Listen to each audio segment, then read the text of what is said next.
Hello and welcome to Freedom Watch, your daily dose of raw liberty, streaming online at foxnews.com/freedomwatch. I'm Judge Andrew Napolitano, here defending freedom, defending your natural rights, and defending your right to have a government that stays within the confines of the Constitution. The model for bailing out the Greek government is terrifying. First, we don't know of the involvement of the U.S. Federal Reserve, so some questions can be raised. Can the Fed conduct its own foreign policy, independent of the president and the Congress, to whom foreign policy is delegated in the Constitution? Can the Fed just bail out or decline to bail out whatever foreign governments or foreign banks it wants? Answer, yes, but we probably will not know the truth without an audit of the Fed. Also troubling is we don't know the conditions imposed upon the Greek government by the EU and the Central Bank of Germany, which leads us to another question. Might the conditions for a bailout of the Greek government impair the sovereignty of Greece as a country? Answer, we don't know again, but it could happen. Joining me now is the world's #1 trends forecaster, Gerald Celente, director of the Trends Research Institute. Jerry, always a pleasure. Welcome back to Freedom Watch. Oh, thanks, Judge. Always great being on with you. So give us the big picture. What happened in Greece? Who bailed them out? Who paid what to whom? And what did they get in return?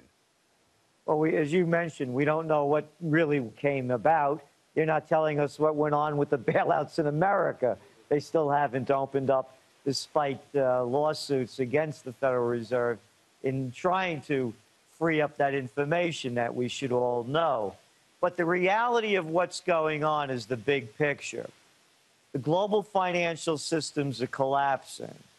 Let's look at the Economic Monetary Union. It's against the Economic Monetary Union to bail out any country.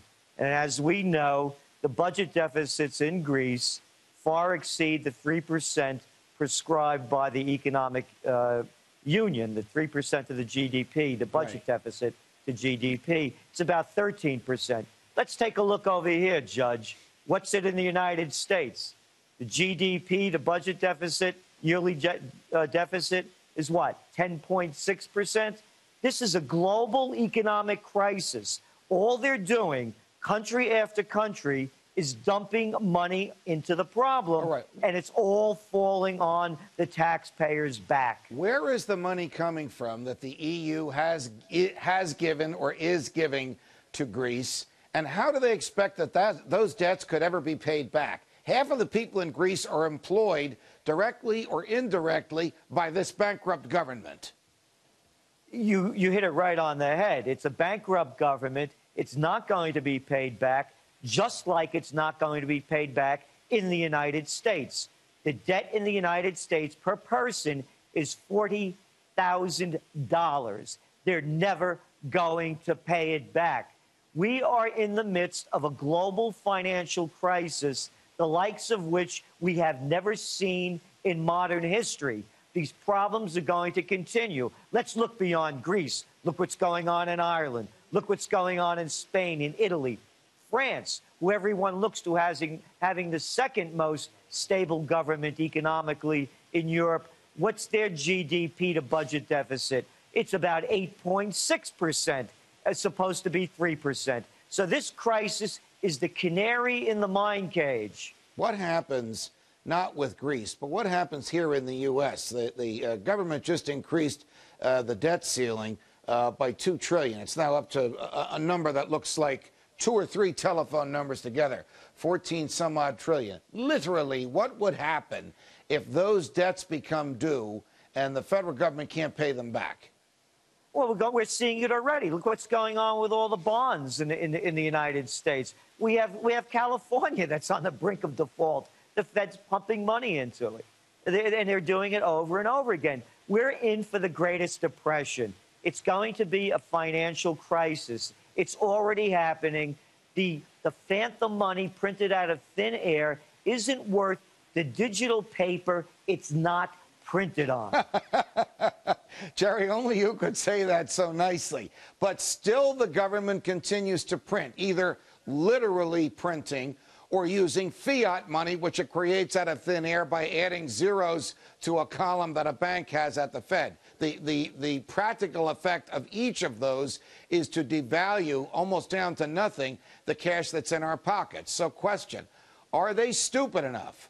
Are they arrogant enough? Are they, the people that run the American government and the American banking system, so oblivious to the consequences of their behavior that they will just continue to print and continue to create fiat money with utter disregard for the natural and probable consequences of their behavior? I think they know what they're doing, and they know that they're in a catch-22. No matter what they do, they're going to fall short, and they're just playing this game out as long as they can. And Greece, again, you know, this popped up out of nowhere, according to Trichet, the head of the central bank in Europe. You go back to last December 2009, and he was saying that Greece was no problem at all. They're just covering this up. They're swimming as fast as they can. Current events form future trends. Look what gold prices are doing today. They shot up almost $20 an ounce before retracting a bit. So the smart money knows that the paper money, the digital money, isn't going to be worth anything. Give me your best guess, your best guess, Jerry. Do you think that it is likely that the U.S. Federal Reserve put some cash into the pot that made its way to Athens earlier this week? You know, Judge, I've narrowed it down to 6 simple words: Princeton, Harvard, Yale, bullets, bombs, and banks. You bet they have. They're all in this together. Everyone knows the game. It's the central banks around the world trying to keep this Ponzi scheme afloat. And they're all in it together. And they're all worried about the future. And they're all going to tell us that, don't worry, it's under control.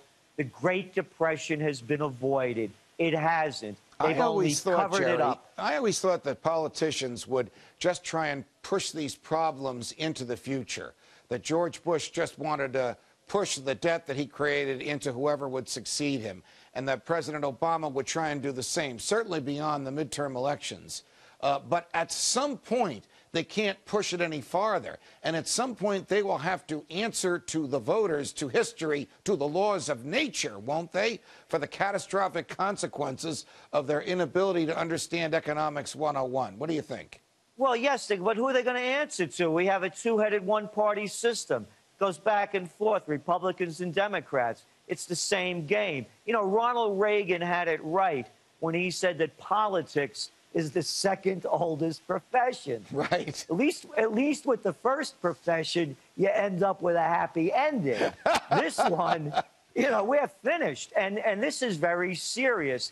You know, let's stop calling what's going on in America capitalism. Capitalism is dead in America. It's dead worldwide. Since when? Since when do we bail out all those who are in trouble? And the ones that are in trouble the most, and we're going to take it from the top. It's not only the central bank, it's these leveraged buyout firms, these private equity groups, all these huge commercial real estate deals. Look what happened. Bye-bye Dubai. That's out of the news. And the whole thing is collapsing. And it's a government that refuses to obey its own laws and refuses to reside within the confines of the Constitution. Jerry Celente, it's always a pleasure. Thanks for joining us on Freedom Watch. Hey, thank you, Judge.